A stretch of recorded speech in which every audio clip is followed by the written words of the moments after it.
What's up, guys? Appreciate you being here. Welcome to my channel, JP Gunz. I think we got a pretty good, interesting mix of on the trap line. We're going for coyotes. We got some beaver activity. We're just doing an all-out control work, trying to keep the coons minimal. So I'm just leaving most of them, but you know, I do kind of go after them a little bit. So anyway, hope you enjoyed today's episode, what I put together. So appreciate you being here, and check out what we caught.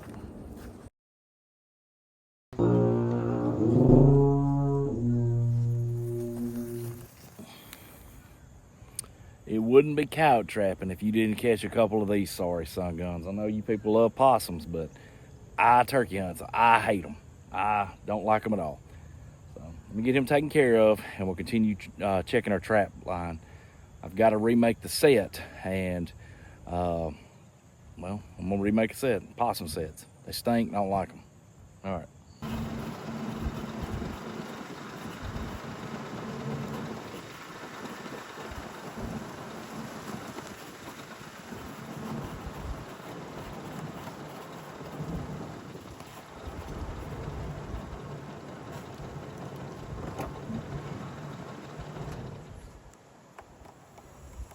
All right, guys, here he is.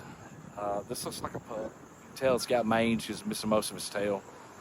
It's going to continue to get worse for this guy. Oh, I've caught a double. Okay, I'll see another one over there on the levee. Anyways, it's going to continue to get worse for this guy. If I hadn't caught him, he would have dropped all his hair, and we've had a really hard freeze last year.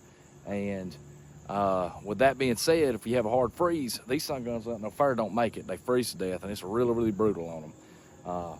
Sometimes they can pull through if you have a mild winter, but a lot of times they don't. So that's one way Mother Nature controls coyote populations in the southeast, or in the U.S. really. Why are we trapping the coyote? Well, he's invasive. He's from the Mojave region of the southwest portion of the United States. He ain't supposed to be over here in Mississippi. So we're gonna do our part to keep him and his buddies at least out of this area. So, all right, let me get him put down. I got another one we're gonna look at, and that one actually looks healthy. That looks like a big male, so they just look big. He's looking over there big, so I'm kind of getting excited. I got a couple of snares to check too, so we'll hopefully put something together and catch a few coyotes. All right, guys. I thought this was awesome. This is really a double, because that one's probably about 80 yards on the levee. Man, it was awesome catching 3 coyotes right now. And I got another trap down there. It's possible we have one down there. I can't see, but I'm not holding my breath. Like I said, 3 coyotes in the same day. First night catches. That's pretty legit awesome. I'll show this one to you. I don't want him bouncing around too much. YouTube monetization stuff. Let me bust my tail. YouTube monetization, they'll get you. So that one's actually a healthy coyote. This one down here, he's also got the mange, and so we're still doing these guys favors just by taking them out, because at the end of the day, who wants something with a bunch of coyotes? You can't even use these for fur. It's just, mange is a curse. So can you see that down there? 3 coyotes. All right, guys. 3 coyotes, big male, 2 females. Pup, looks like a first of the year. These 2 are probably pups. I don't know whether or not these are in the same family group.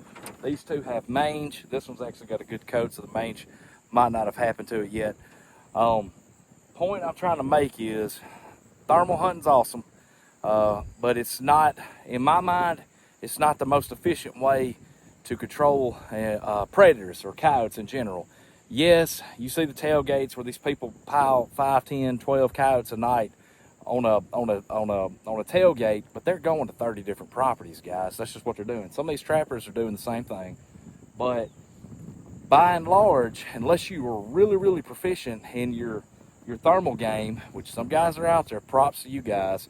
For me, it's an in addition to trapping. First night, we caught 3 coyotes. We recovered 3 coyotes. At the end of the day, we have 3 dead coyotes. You know, thermal hunting, you shoot one in the stomach, I mean, it's gonna spin around, and you might recover, you might not, it might heal, I don't know. But I know there's 3 dead coyotes right here from the first night. I'm not an amazing trapper. I mean, this is an okay place to trap. But at the end of the day, I'm just sitting there saying, for you guys that are just thermal only hunting advocates, you're missing so many coyotes. For you guys that are only trapping, add hunting into it as well, to get those big old breeding male and females that's seen it all. Sometimes that stuff's just really hard. That's why we incorporate snares in our trap line. That's why we incorporate, you know, different sets in our trap line. We also incorporate, if you incorporate thermal hunting, you can pick off all your coyotes, or most of them, enough to make it to decrease the population, because all you need is a decline in 80% of the population, and you are in decline. You have no, that's 1 out of 5 coyotes left, and 1 out of 5 coyotes can't breed itself. So trapping works. I'm an advocate for it. If you're on my page, know that trapping works. These coyotes were put down with a .22 revolver. I'll showcase it later. But at the end of the day, that's, you know, JP Gunz, but we're out here managing for our wild animal populations that we do deem desirable. These are invasive species, so we don't want them here. We want the turkey, the deer, the quail. We want the things that we like to hunt and eat to thrive and do well. And we can't do that when we're competing against these guys. These are pests. These are pestilences. They're nuisances. So I'm going to say, I'm going to remake my sets, and then we'll call it a day, and we'll continue trapping.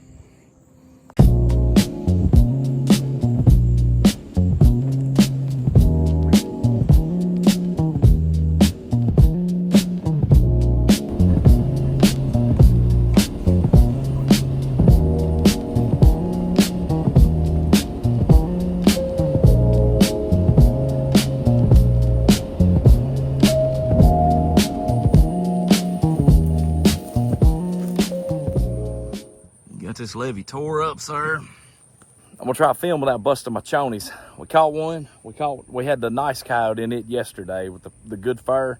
This one looks pretty sooty. Looks like it might have a touch of the mange, or at least getting started. So I'll show him real quick, and then we are going to put him down and then remake the set, and we're going to continue on. We're just like just catching coyotes, guys.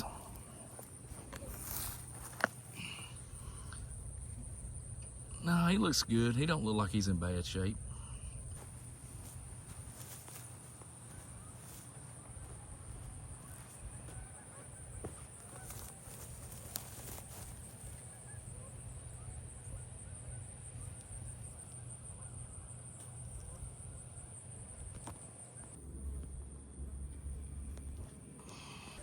All right, guys. Coyote on tailgates on the one we caught today. So that's 4 in the first 2 days. Definitely liked it better when we caught 3 yesterday. That was awesome. We remade the set, and we're going to continue on, and then we will be back in the morning. Hopefully we've got some more. So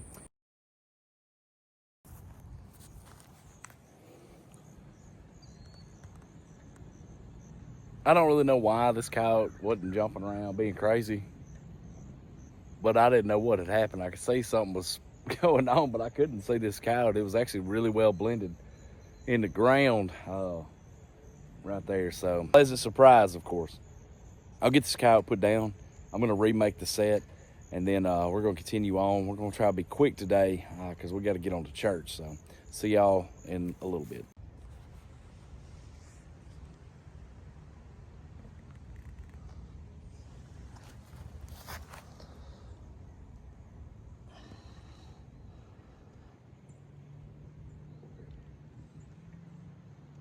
I'm trying to showcase what mange actually looks like on coyote fur. I'm trying to also block out a bullet hole. So you see how this coyote's fur is thin, and on its flanks it's lost a lot of it. Those guard hairs would be full. This is a female. A lot of times they lose it right around their rump and on their hocks. On the inside it gets pretty thin too. Wanted to showcase that for you guys that don't really know what mange is, or you get to deal with it any. That's what it does on coyotes. It thins their fur out, then they get froze to death during these harsh, brutal winters sometimes we have.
Good morning, guys. It's blustery and it's windy. Checking my sets. First set I come to, I've actually got an otter. It's a conibear. It was in a trail set. I actually had a blind set for otter, and I briefly hung one, but he did pull out. So I had to remake the set. Wasn't no sense in showing that. But anyways, let me get this otter out, and then we will continue this trap line. It's cold. So you see the trail, you see it's moving across this levee, coming across. I've got a conibear in Mississippi. There's no rule against conibears being above, not having to have them submerged. Yes, it's a good practice. Out here, the risk of dogs is nil. Out here. Why I know that this was otters as well is this is called an otter toilet. You can see where they get on the bank and they crap. And they all crap in the same place, and it's like a marking ground for them. So there's piles of scat. You can see the detail in the duty, all the fish scales. That's how you know it's gonna be otter. Usually it's gray. For whatever reason, fish are gray in their duties. A lot of times you catch coyotes and they got gray duties. So this is what an otter toilet looks like. You can see he's eating a ton of fish, but anyway, let me show this otter and then we'll go from there. All right, guys, here is the otter. I just want to showcase this beautiful fur. It is so soft. Oh, it's so soft. I've always wanted an otter hat. One with a little face on it, like in the movie The Revenant. Little Tom Hardy or whatever his name is. Look at them teeth, man. Y'all, you don't believe. You think otters are sweet? Man, they make a living with them things. Rah! Look at that, man. Coming to eating your fish, eating all your bass, all your crappie. They doing what the good Lord made them do, though. And that's control fish populations, and they do it, buddy. Oh my goodness, they do it. So anyway, that's the otter. We're gonna continue on. We've got coyotes we're trying to catch. I think I'm down to one more. Look at them buffalo head. Man, I got a good one flaring just then. Anyway, we're gonna get these. We're gonna continue with this line, and we're gonna keep on going. We'll wrap up probably in the next few days, and then we'll be done out here. So, all right, next set. All right, guys, we have got our waders on, and I hate putting waders on. I mean, I'll do it for duck hunting, but trapping seems like such a nuisance and an inconvenience. They've been in the back of my truck, so they were freezing. I got my legs all kinked up. Waders are not my favorite.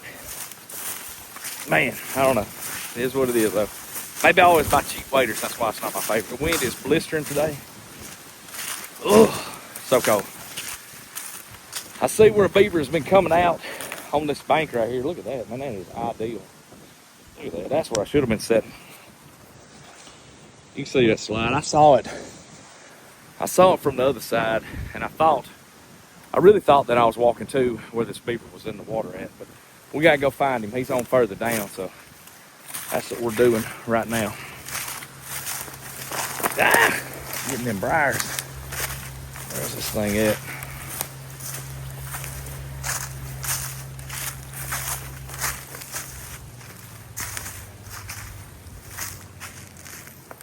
There he is, I see him. All right. We easing out. It looks shallow up ahead, so hopefully, maybe I could have stayed in knee boots. Either way, that'd have been cool. There's our beaver. Goodness. Oh, well, never mind. That gravel's getting away.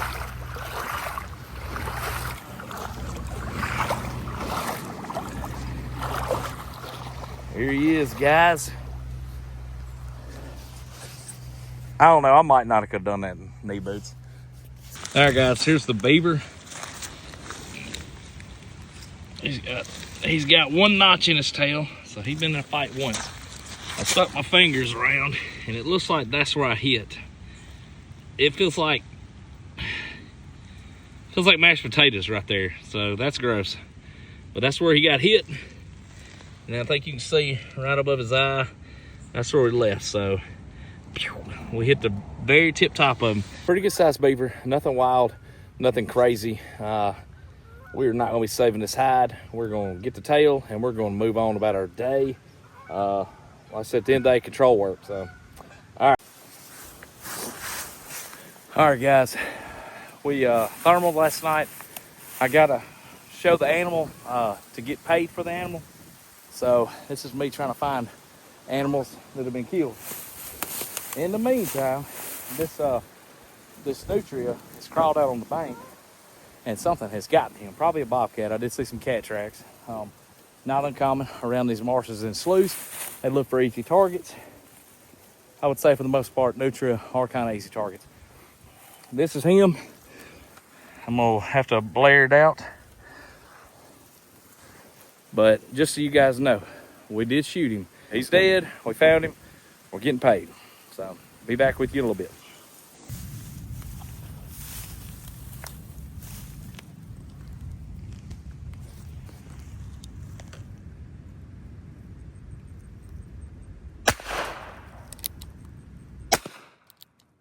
So anyway, we actually don't have to continue watching this because I missed all 6 shots. All right, you know I was going to let you watch me miss all 6 shots, so enjoy all the misses.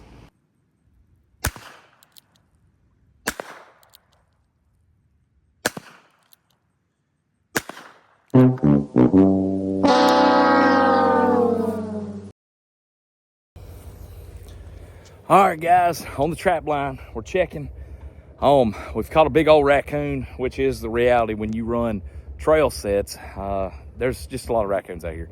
Not my target. It's okay. We're still gonna get him out. It's a big coon. It's got a great coat on him, real silver. Looks good. It'll be worth pelting out. So anyway, all right, guys, I'm gonna get him out. I'll show him off, and then we're gonna move on. All right, guys, here's our raccoon. Nice, beautiful, fluffy tail. Great pelt. Great coloring. If you were gonna tan one, this would be the one to tan. He's a good coon for our area for sure. Probably, y'all gonna laugh out there in the Midwest, but it's probably about 13, maybe 14 pounds. Great coon.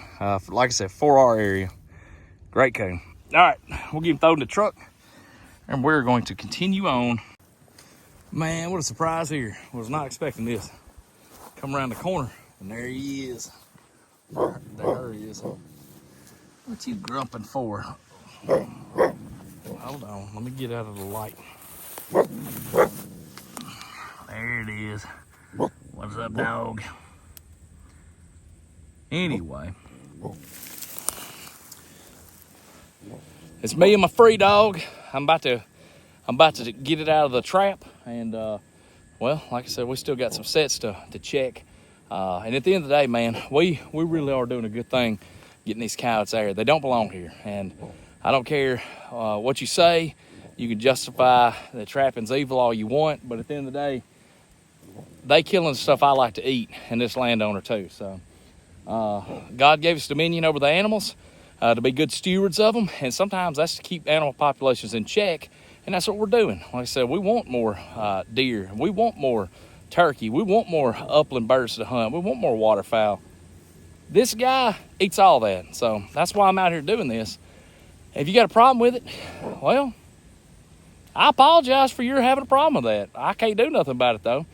Not my intent to certainly offend anybody, but at the end of the day, I don't know, God gave us dominion. If you live believing in God, then you'll understand. So we got to take care of our wildlife. We got to take care of our nature, because if we don't, God will step in the form, a lot of people say Mother Nature, but distemper, parvo, mange, all that stuff comes and affects these coyote populations, not to mention just everything. Fox, coon, they all get that sort of stuff, and we need to control these populations is what we do.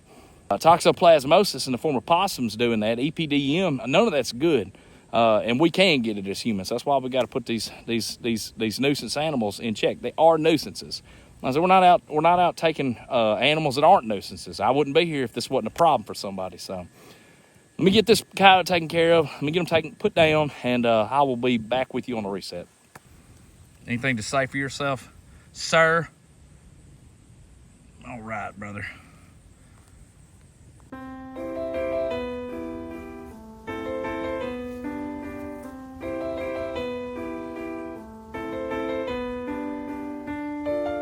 What's up, guys? A lot of you guys ask me what I dispatch my critters with, and I use this Heritage Rough Rider. It's a 6.5-inch barrel. I've added the gold cylinder, the gold hammer, and the gold trigger on it, plus these bone-handled grips. As far as a cheap pistol goes, which that's what it is, it's cheap, very dependable. Had this in about 6 years at this point, and I really have used it. I might have cleaned it once in this whole time. Honestly, it's a really low-maintenance gun. Decent little trap line pistol. I purchased this holster as well on one of the Veteran Day or Memorial Day sales that they have. A lot of times they'll offer pretty good discounts, and you can get these aftermarket parts fairly well priced, at least a lot cheaper. So if you're in the market for a trap line pistol, check out Heritage. Just wanted to show that real quick since we are on my YouTube channel, JP Gunz. All right, guys, today is the final day. We are pulling our line. I appreciate you being here for this journey. I appreciate you checking my channel out, and I appreciate you just the viewership that you guys have given me. Thank you for your time. If you don't know who your Savior, Jesus Christ, is, please reach out. I'll be very happy to tell you who He is and what He's done for you, what He's done for me. I'm gonna go ahead and get these traps pulled, and I hope you guys have a wonderful and a blessed day. Glory and honor to God and His Son, Jesus Christ. Y'all have a good one.